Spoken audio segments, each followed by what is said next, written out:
بابا نے ہنوز صاحب کا انداز میں جواب دیا تو ہادی خود کو کسی ڈرامائی صورتحال کا شکار تصور کرنے لگا۔ ہاں تو کوئی اور ہوگا گھر میں، ان کی بیٹی وغیرہ؟ عارض نے پھر سے سوال کیا۔ ان کی بیٹی تو امریکہ میں ہوتی ہے، وہ تو باپ کے مرنے پر بھی نہیں آ سکی۔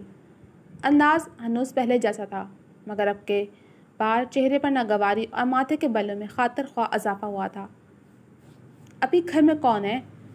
عارض نے جھنجھلا کر استفسار کیا تو وہ بزرگ ماتھے پر پڑے بل مزید گہرے کرتے گیٹ سے باہر نکلے اور کچھ توقف کے بعد ایک بار گھر کی جانب دیکھ کر واپس ان کی جانب مڑے۔ کوئی نہیں، گھر تو سال بھر سے خالی ہے۔ بزرگ کی بات پر ہادی کو جھٹکا لگا تھا۔ عارض کے کندھے پر ہاتھ رکھے وہ اس سے چلنے کی منتیں کرنے لگا۔ اس کے بدترین اندازے سے درست لگنے لگے تھے۔ بابا، ایسا کیسے ہو سکتا ہے؟ میں نے خود وہاں اوپر ایک لڑکی کو دیکھا ہے۔ عارض نے قائل نہ ہوتے ہوئے ماتھے پر بل ڈالتے ہوئے کہا تو جواباً اس شخص کے چہرے کے تاثرات بھی مزید بگڑ گئے، یوں جیسے اس عارض کی بات پر یقین نہ تھا۔ ٹھنڈ لگ گئی ہے تمہیں برخوردار؟ جاؤ، یہاں کوئی نہیں ہے، یہ گھر کب سے خالی پڑا ہوا ہے۔ وہ شخص اب بھی اپنی بات پر قائم تھا۔ کوئی نہیں ہے تو کیا یہ ڈیٹول اوپر والے نے برسایا ہے مجھ پہ؟ عارض نے چڑھ کر کہا تو ہادی نے اس کا کندھا تھپک کر اسے وہاں سے چلنے کو کہا تھا، جسے عارض یکسر نظر انداز کر گیا۔ اس شخص کی نگاہ زمین پر پڑے پانی پر ٹکی ہوئی تھی، جو زمین کچی ہونے کے سبب کافی حد تک جذب ہو گیا تھا۔ دوسری جانب سے کوئی جواب نہ آنے پر عارض کی کوفت میں اضافہ ہوا تھا۔ اور اگر کوئی نہیں ہے تو آپ یہاں کیا کر رہے ہیں؟ اب کی بار عارض نے تنک کر سوال کیا تو وہ بزرگ شخص کچھ گڑبڑایا۔ ہادی نے بھی سر ہلاتے عارض کے سوال کے ساتھ اتفاق کیا تھا۔ میں یہاں کا کیئر ٹیکر ہوں، خود کو کمپوز کرتے ہوئے شخص نے وضاحت دی۔ جب کوئی ہے ہی نہیں تو کس کی ٹیک کیئر کرتے ہیں آپ؟ عارض طنزی انداز اپنائے ماتھے پر بل ڈالے بحث پر اتر آیا تو سامنے کھڑے ادھیڑ عمر شخص کا موڈ بھی مزید بگڑا تھا۔ شاید بھوتوں کی، ہادی کی زبان سے پھسلا جسے صرف عارض ہی سن سکا۔ جواباً اسے اپنے پیچھے کھڑے ہادی کو کوہنی مار کر چپ رہنے کا اندیہ دیا۔ میں پہلے بھی بتا چکا ہوں کہ مالک مکان سال بھر پہلے مر چکے ہیں اور ان کی اولاد بیرون ملک مقیم ہے۔ میں بس گھر کی صفائی ستھرائی کرتا ہوں۔ گھر ابھی بالکل خالی ہے۔ اب جاؤ یہاں سے ورنہ میں تمہارے خلاف شکایت درج کروا دوں گا کہ چوری کی نیت سے یہاں آئے ہو۔ وضاحت دیتا وہ شخص آخر میں دھمکی آمیز انداز میں کہنے لگا، مگر سامنے بھی عارض کمال خان تھا جو باتیں پکڑنے میں ماہر تھا، اور یہاں تو سوال اس کے دل کا تھا۔ جب گھر خالی ہے تو کیا چرانے آئے ہیں ہم؟ عارض سے کہاں خاموش رہا جاتا تھا، جبکہ ہادی ہنوز اسے وہاں سے لے جانے کی کوشش میں تھا۔ جواب دیجیے۔ عارض نے اپنی بات پر زور دیا تو اب کی بار وہ شخص بنا جواب دیے غصے سے انہیں گھورنے لگا، جبکہ ہادی نے عارض کو کھینچتے ہوئے وہاں سے لے جانا چاہا۔ اس شخص نے بھی سر جھٹک کر واپس اندر جاتے گیٹ زوردار آواز کے ساتھ بند کر کے اپنا غصہ ظاہر کیا تھا۔ یار، تو پاگل ہو گیا ہے؟ ہادی جو عارض کو کھینچ کر اس بھوتیا گھر سے کچھ فاصلے پر آیا تھا، عارض کے مسلسل احتجاج پر چڑھ کر کہنے لگا، ہاں ہو گیا ہوں، اتنے دنوں بعد وہ نظر آئی تھی مجھے، اگر تو میرا ساتھ دیتا تو اب وہ میرے سامنے ہوتی۔ عارض نے غصے سے جواب دیا تو ہادی حیرت سے منہ کھولے اسے دیکھا گیا۔ کون وہ؟ ہادی نے مشکوک انداز میں پوچھا تو عارض نے مختصراً اسے اس پری چہرے کی کہانی سناتی جس نے عارض کا چین و سکون چھینا تھا۔ ہادی تو منہ کھولے اپنے دوست کی کہانی سنے جا رہا تھا۔ تو نے تب اس سے بات کرنے کی کوشش نہیں کی؟ ہادی نے استفسار کیا۔ تب ماں نے بلا لیا تھا، پھر نظر آتی تو کرتا، اور آج نظر آئی بھی تھی تو بابا جی قید و بند کر آ گئے درمیان میں۔ عارض نے خود کو بہت کچھ کہنے سے باز رکھا تھا، اس کی تربیت اسے بزرگ شخص سے بدتمیزی کرنے کی اجازت نہیں دیتی تھی، مگر اس وقت اس کا دماغ اس شخص کی شان میں بہت سے قصیدے پڑھ رہا تھا جن کو زبان پر لانا اس کی تربیت کے خلاف تھا۔ اس کی نظریں اب بھی دور بنے اسی گھر پر جمی ہوئی تھیں۔ عارض میرے بھائی، مجھے لگتا ہے تو کسی بھوتنی کے عشق میں پڑ گیا ہے۔ ہادی جو عارض کی کہانی سننے کے بعد کافی دیر سے کچھ سوچ رہا تھا، بلاخر کسی نتیجے پر پہنچا۔ بکواس بن کر، بھوتی نہیں ہے، انسان ہے، بلکہ میری پری ہے۔ عارض نے اسے جھڑک کر کہتے آخر میں اس پری چہرے کو سوچتے چہرے پر مسکان سجائے ہوئے کہا تو ہادی کو اپنا دوست نیم دیوانہ لگا تھا۔ اذان، تم رات زہیب سے کیا بات کر رہے تھے؟ علینا نے اسے کیبن میں آتے ہی استفسار کیا تو اذان کو سمجھنے میں دیر نہیں لگی تھی کہ وہ کس بات کا حوالہ دے رہی ہے۔ ہمارے درمیان تو بہت سی باتیں ہوئی ہیں۔ اذان جانتے پوچھتے انجان بنتے اپنے پیچھے بنے کیبنٹ سے بلا وجہ فائلز تلاشنے لگا۔ تم دونوں کے درمیان جو آخری بات ہوئی تھی میں اس کے بارے میں پوچھ رہی ہوں۔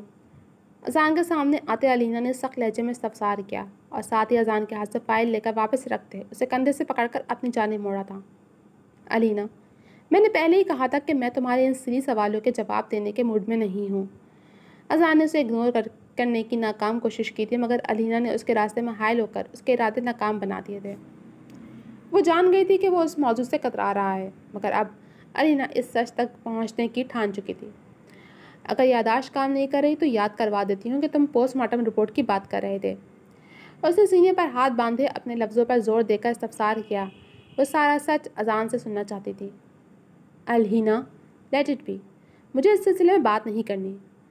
ہمیشہ کی طرح وہ اس موضوع سے جان چھڑوانے کی کوشش میں تھا۔ اذان، میں نے تمہاری بات سن لی تھی، ڈیم اٹ، اور ساری رات اسی بات کو اور تمہارے رویے کی اصل وجہ کو کھوجتے بے چین رہی ہوں، اور تم کہتے ہو کہ تمہیں بات نہیں کرنی۔ علینا اس سے ایک قدم نزدیک ہوئی۔ اس کی آنکھوں کی سرخی اس بات کی سچائی کی گواہ تھی جن سے اذان نظر چرا رہا تھا۔ اب مجھے پورا سچ جاننا ہے، بات جاری رکھتے ہوئے اس نے کہا تو اذان نے اسے دیکھنے سے اجتناب برتا۔ جو سچے اور اپنی بات کے پکے ہوتے ہیں نا، وہ آنکھوں میں آنکھیں ڈال کر بات کرتے ہیں مسٹر لاشاری۔ اذان کی آنکھوں میں جھانکتے ہمیشہ کی طرح علینا کا اعتماد مقابل کے اعتماد کو ٹکر دے کر ڈگمگا چکا تھا۔ اس کا اتنا اعتماد اذان کے دل میں علینا کو لے کر پہلے سے سر اٹھانے جانے والے خیالات کو مزید پختہ کر رہا تھا۔ اس کے دل نے علینا کے لا علم ہونے کی گواہی دی تو دماغ پھر اپنی سوچوں کو لیے سامنے آیا تھا۔ ایسا تو ہو نہیں سکتا کہ زہیب لاشاری اتنا بڑا قدم اٹھائے اور علینا لاشاری اس میں اس کے ساتھ نہ ہو۔ اذان نے ماتھے پر بل ڈالے علینا کو جانچتی نظروں سے دیکھتے ہوئے کہا تھا مگر نظروں میں چھپا سوال علینا سمجھ گئی تھی۔ اور ایسا بھی نہیں ہو سکتا اذان لاشاری کہ علینا لاشاری کوئی قدم اٹھا کر اسے اون نہ کرے۔ اگر مجھے ایسی کسی بات کا علم ہوتا تو میں تم سے موبے سوال نہ ہوتی۔ علینا لاشاری کا ازلی دو ٹوک انداز اذان لاشاری کے شک پر ایک اور کاری ضرب کی طرح لگا تھا۔ علینا کی جو باتیں پہلے اسے ناٹک لگتی تھیں وہ اب سچ لگنے لگی تھیں، جو علینا کے لیے خوشائند بات تھی۔ تم خاموش ہو، اس کا یہی مطلب ہے کہ تمہیں میری بات پر یقین ہے۔ ڈیٹس گڈ اذان، میں سچ میں نہیں جانتی تھی کہ زہیب نے ایسا کچھ کیا ہے اور کیوں کیا ہے۔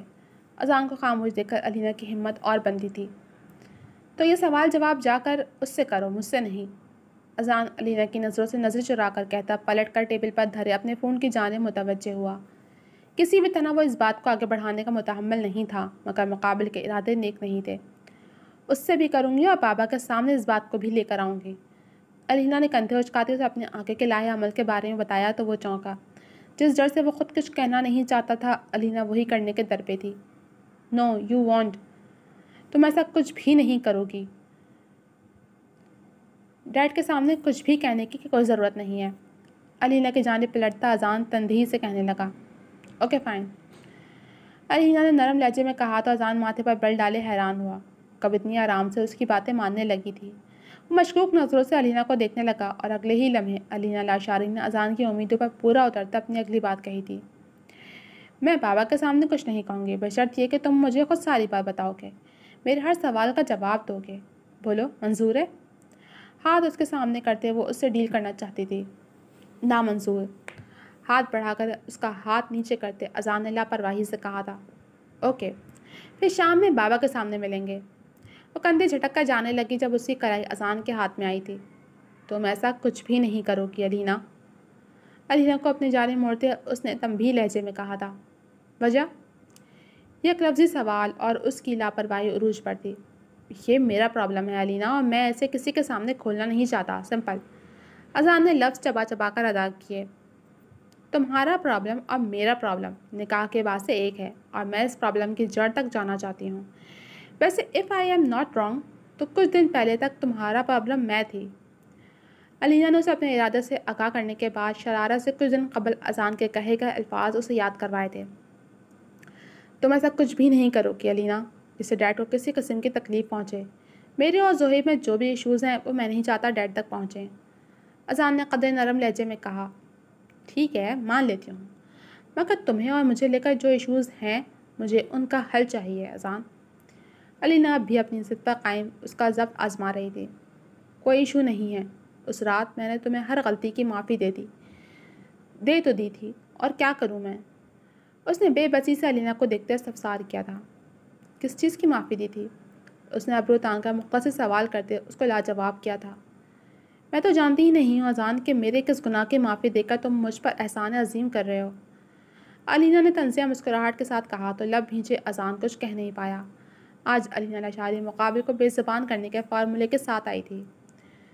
تو میں آج شام تک کا وقت دیتی ہوں ڈیئر ہسبینڈ، سوچ لو، اگر تمہارا جواب نہیں بدلا تو میرا ارادہ بدل جائے گا اور پھر اسے تم کچھ بھی کر کے بدل نہیں پاؤ گے۔ اس نے اپنی مخصوص کانفیڈنٹ مسکراہٹ سجائے اذان کے کالر کو نرمی سے چھوا اور وہ پلٹ نہیں لگی تھی جب اذان نے اس کے ہاتھ کو اپنے مضبوط ہاتھ کی گرفت میں لیا تھا اور عین اسی وقت دروازہ کھلتے نہال کے ہمراہ آویز اندر آیا تھا۔ Opus sorry. ان دونوں کو ایک دوسرے کے مقابل ایک دوسرے کا ہاتھ تھامے دیکھتے وہ دونوں ہی یک زبان بولے تھے۔ علینا شرمندہ ہوتی اپنا ہاتھ کھینچتی اذان سے فاصلے پر ہوئی تھی، جبکہ اذان کے تاثرات انہیں یہ باور کروانے کو کافی تھے کہ جو وہ سوچ رہے ہیں وہ سراسر ان کے ذہن کا فطور ہے۔ ہم غلط وقت پر آ گئے ہیں، آویز نے خجل ہوتے ہوئے کہا۔ نہیں، پہلی بار ٹھیک وقت پر آئے ہو آویز، شکریہ، ورنہ لوگ میرا ارادہ بدلوانے کا ارادہ کر چکے تھے۔ واپس اپنے روپ میں لوٹتی علینا کہہ کر دروازے کی جانب آئی تو وہ دونوں ہی اسے راستے میں دینے کو ایک جانب ہٹ گئے، جبکہ اذان کی نگاہوں نے اجل ہونے تک اس کا تعاقب کیا۔ کیا؟ مجھے اس کی بات سمجھ نہیں آئی۔ نہال نے اذان کی جانب آتے ہوئے استفسار کیا۔ نتھنگ، اسے تو آج تک میں ہی نہیں سمجھ پایا۔ سر جھٹک کر اذان اپنی چیئر پر بیٹھ گیا تو وہ دونوں بھی اس کے سامنے نشست سنبھال گئے تھے۔ وہ نہایت خراب موڈ کے ساتھ گھر لوٹا تھا، بلکہ ہادی اسے زبردستی واپس لایا تھا، جو نہا کر کپڑے بدلتا اب لان میں بیٹھا گہری سوچ میں تھا۔ ہادی اب اپنے ایک اور دوست اسامہ کو کال پر لیے فون اسپیکر پر لگا اسے ساری کہانی بڑھا چڑھا کر سنا رہا تھا۔ عارض کے موڈ کے برعکس وہ دونوں اب ہنستے ہوئے عارض کی ٹانگ کھینچ رہے تھے۔ یار سوچو اپنی بھابھی، ایک بھوتنی۔ فون کی دوسری جانب سے آواز آئی اور ساتھ ہی ہادی کا کہکا گونجا، جس پر عارض آنکھیں گھمانے لگا۔ بھوتنی نے اپنے ہیرو کو پہلی ملاقات میں ہی غسل دے دیا، ہادی نے ہنستے ہوئے کہا۔ ابے غسل مردوں کو دیتے ہیں، بول کے غسل کروایا، اسامہ نے سنجیدگی سے کہا جبکہ آواز میں شرارت کا عنصر نمایاں تھا۔ اور بھوتنی نے استقبال کیسے کیا؟ ڈیٹول ملے پانی سے۔ ہادی نے عارض کو مزید آگ لگائی تھی، جبکہ فون کی دوسری جانب سے ایک اور جملہ آیا تھا جس سے ہادی کو پھر سے ہنسی کا دورہ پڑا تھا۔ بہارو ڈیٹول برساؤ، میرا محبوب آیا ہے۔ یار مجھے لگتا ہے کہ بھوتنی کو ہمارا صاف ستھرا لش برسا عارض پسند نہیں آیا، اس لیے میلا پانی اس پر گرا دیا۔ اسامہ کی آواز پھر سے ریسیور سے ابھری تھی۔ ہاں، اور اس کی صفائی پسندی کو مد نظر رکھتے پانی میں ڈیٹول ملا دیا ہوگا۔ ہادی نے ہنسی کے دوران لقمہ دیا تو وہ دونوں پھر ہنسنے لگے، جبکہ عارض ضبط کے ان کی غور افشانیاں سنتا رہا، کیونکہ اس کا ذہن بس وہیں اٹکا ہوا تھا۔ اب اپنا ہیرو بھوتنی کو کیسے پرپوز کرے گا؟ اسامہ نے اگلا سوال کیا۔ معلوم نہیں، مگر مجھے تو اس کی آنے والی نسلوں کی فکر ہے، ہمارے بھتیجے بھتیجیاں۔ ہادی سنجیدگی کے سارے ریکارڈ توڑتے ہوئے کہہ رہا تھا اور یہاں عارض کمال خان کے ضبط کی انتہا ہوئی تھی تو وہ تڑک کر بول اٹھا۔ پھٹے منہ تم جیسے دوستوں کے، اگر وہ بھوتنی ہے تو اس کے خاندان کی بھوتنیوں کو تم لوگوں کے پیچھے نہ لگایا تو میرا نام بھی عارض کمال خان نہیں۔ چڑکا کہتا وہ اٹھ کر اندر کی جانب چلا گیا، جبکہ ہادی نے ہنستے ہوئے اسامہ کو خدا حافظ کہہ کر اندر کی جانب قدم بڑھائے تاکہ اسے منا سکے۔ جی تو جناب، اب تک کے لیے صرف اتنا ہی۔ کیسے لگی آپ کو یہ ایپیسوڈ؟ کمنٹ سیکشن میں اپنے رائے کا اظہار ضرور کیجیے گا۔ ملوں گے آپ سے اگلے ایپیسوڈ کے ساتھ، تب تک کے لیے اللہ حافظ۔